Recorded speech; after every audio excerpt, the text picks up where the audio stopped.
Muito bem.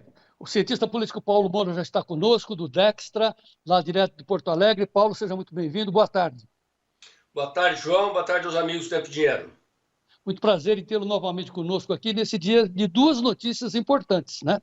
Vamos tentar juntar as duas. A primeira, que o STF vai querer julgar o Bolsonaro dia 25. A gente já dá como certo, é uma pergunta, mas é uma pergunta com colocação, né? Eles vão julgar, condenar, o que eles querem é aquela foto do Bolsonaro preso, atrás das grades. É vingança.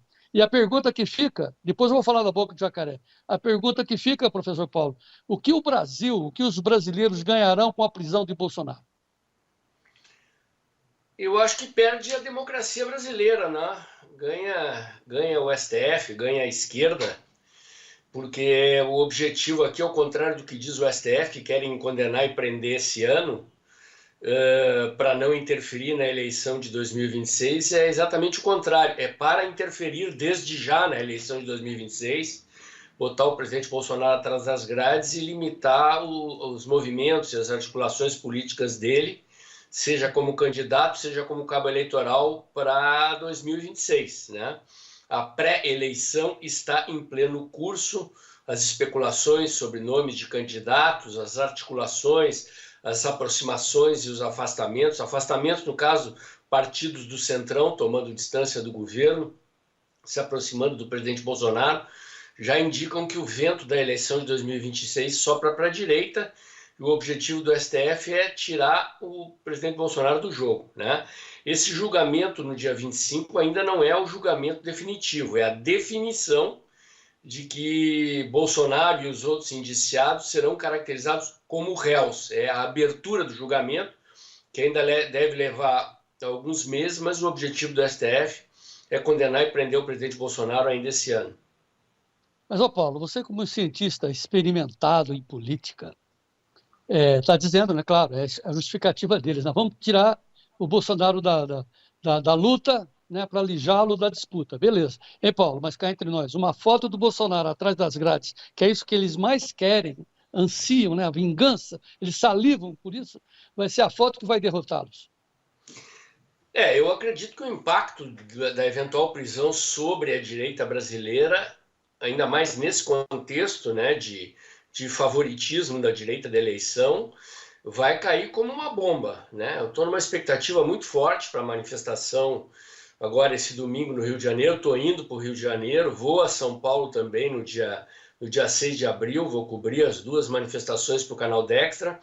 E acho que há dois fatores que podem interferir no curso dos acontecimentos. Um deles são essas manifestações, eventualmente outras que serão convocadas para fazer pressão sobre o Congresso Nacional para aprovar anistia, fazer pressão para ver se o STF recua dessa intenção de prender o presidente Bolsonaro. E o outro fator é a pressão internacional.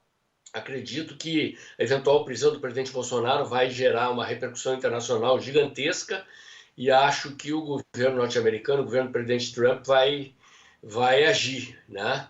Não sei se há tempo de evitar a prisão, mas certamente Eduardo Bolsonaro está cumprindo a sua missão com maestria, articulando as pressões internacionais sobre o Brasil, e acredito que teremos semanas e meses aqui com fortes emoções pela frente.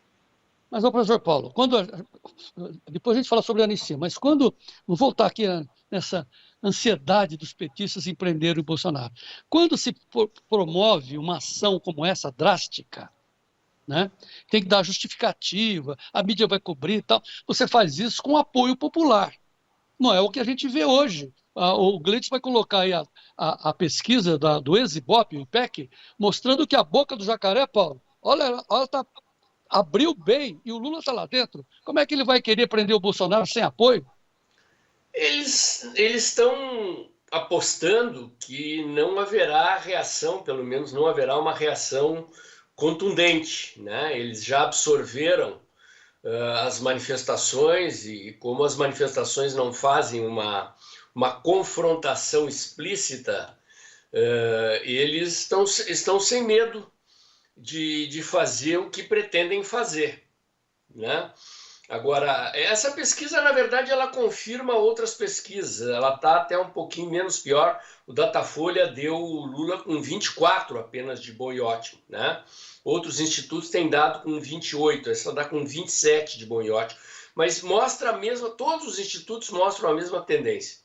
A desaprovação do Lula disparando e a aprovação desabando, né? Essa pesquisa é só mais uma a confirmar essa situação e esse é o cenário pré-eleitoral de 2026, né? Nós temos perspectivas aí de um ano de inflação acima de 5%, bem acima do teto da meta. O governo na contramão do Banco Central, o Banco Central elevando a taxa de juros para desaquecer a economia e o governo injetando dinheiro na economia, uma coisa esquizofrênica, que deve causar mais aumento de inflação, programa Pé de Meia, programa Vale Gás, essa liberação aí do consignado da iniciativa privada com garantia de FGTS, tudo isso é injeção artificial de dinheiro no mercado e, consequentemente, política inflacionária. E o PT está fazendo uma aposta de alto risco de que, com o crescimento da economia, eles amortecem o impacto da inflação. Não é o que está acontecendo, né? Mesmo com a economia crescendo artificialmente, anabolizada pela injeção de dinheiro público, mas crescendo, né? A popularidade do governo está crescendo, como mostra essa pesquisa. A impopularidade do Lula está batendo recordes aí, né? Ele está numa situação pior do que ele estava em 2005, no auge do mensalão, né? Que apontou um número parecido com esse, 27% de bom e de ótimo naquela época, mas eu lembro, Datafolha já tem algumas semanas, deu 24% de bom e ótimo apenas, né? E olha que o Datafolha não pode ser acusado de ser um instituto inimigo do PT, inimigo do governo, né? E mostrou um cenário pior até do que esse, né? Então, o ambiente eleitoral de 2026... acredito eu que com o Bolsonaro preso, deve ficar mais carregado, né? Deve levar a uma mobilização ainda mais forte da direita brasileira. Há uma incerteza muito grande sobre quem serão os candidatos, não se sabe se Lula, sob essas circunstâncias, né, não só da idade, mas da impopularidade, vai correr o risco de se candidatar e eventualmente encerrar sua carreira política com uma derrota, assim como não se sabe se nós vamos conseguir evitar a prisão do presidente Bolsonaro. Não conseguindo evitar a prisão dele, não sabe quem será o candidato.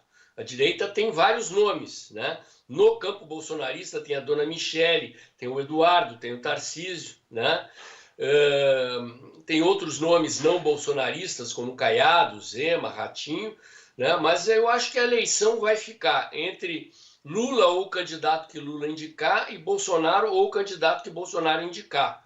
E os demais eu não vejo com chances de quebrar essa polarização, e só que é uma polarização com a direita em ascendência e a esquerda em decadência, né?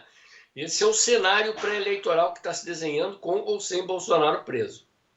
Agora, o foco das atenções mesmo é para esse domingo no Rio de Janeiro, onde o Bolsonaro, enfim, a direita está convocando a população para uma grande manifestação em favor da anistia dos presos de janeiro de 2022, onde tem lá mais de 100 pessoas, mulheres, senhoras, com a Bíblia na mão, que queriam e querem o bem do Brasil, presas no calabouço, nesse calor terrível, num julgamento estranho, para dizer o mínimo, né? Porque o devido processo legal não está sendo obedecido, e aí o Brasil consciente vai gritar no domingo pela anistia principalmente das senhoras que estão lá no calabouço. É isso, Paulo? É isso, João. E é por isso que eu estou indo para lá. E vou para São Paulo dia 6 também, como eu já tinha dito, né? Cobertura completa no canal Dextra, vou estar desde cedo, eu faço alguns boletins curtos no início da manhã. A manifestação está marcada para as 10, devido ao calor, não deve ser uma manifestação longa. Eu tive lá no 7 de setembro do ano passado e aconteceu a mesma coisa. Em geral, ela começa pelas 10 e termina pelo meio-dia, né? Mas eu já vou estar desde 8 horas da manhã lá na avenida fazendo boletins e devo fazer uma cobertura completa da manifestação para os seguidores do canal Dextra. E nós vamos acompanhar o canal Dextras, vamos também extrair das melhores informações do professor Paulo, com a sua autorização, claro, como sempre, para os amigos do Tempo e Dinheiro serem e continuarem sendo os produtores mais bem informados do nosso Brasil. Canal Dextra, na cobertura da manifestação em favor da anistia nesse domingo no Rio de Janeiro. Tá certo, professor? É isso? É isso, João. Muito bom. Obrigado, professor Paulo. Continue conosco. Viva o Brasil e vamos em frente. Um abraço a você e aos espectadores do Tempo e Dinheiro, João. Até a próxima.